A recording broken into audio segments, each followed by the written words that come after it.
वो दोनों माँ बेटा को पापी के हाथ से आग पड़ गए तो दोनों माँ बेटा को स्वर्ग मिलेगा।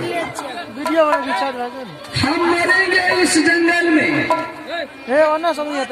तो मुझे मरने के बाद मेरे मुंह में कौन आग देगा परमात्मा, ये मुझे कहने वाला कोई नहीं है। इससे अच्छा है कि न आग रानी को देंगे न याग अपने बेटा को देंगे। जा रहा हूँ जो अर्थी मैंने बेटा रानी के लिए लगाया हूँ उस अर्थी में आग लगा करके अपने आप जल करके मर जाएंगे।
जाई गेले पापी देख के जाए यगिया बुझाई गेले पापी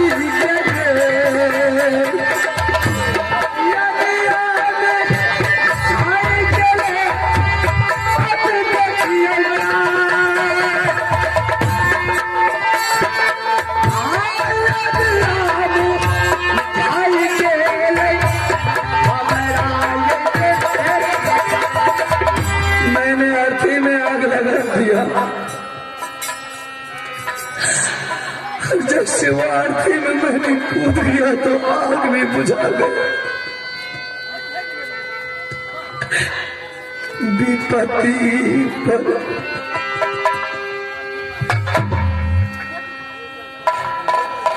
नहीं मरने के लिए देता है भगवान, न जीने के लिए दे रहा।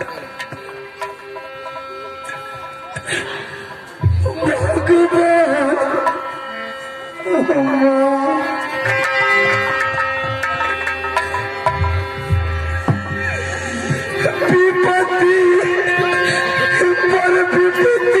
पर मत देश को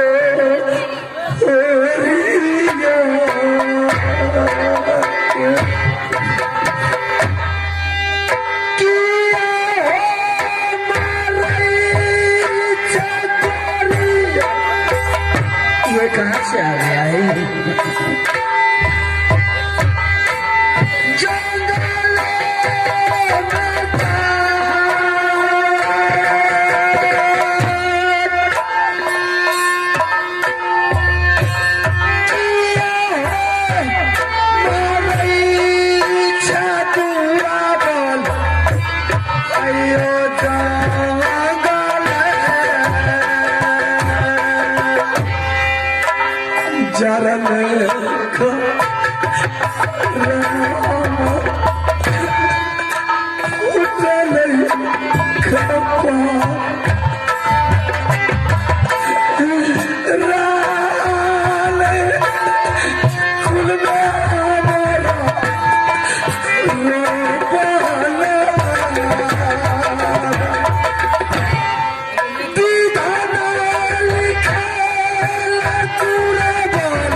बता कि तुम मानव हो या कोई दानव हो या मायावीर कोई राक्षस हो?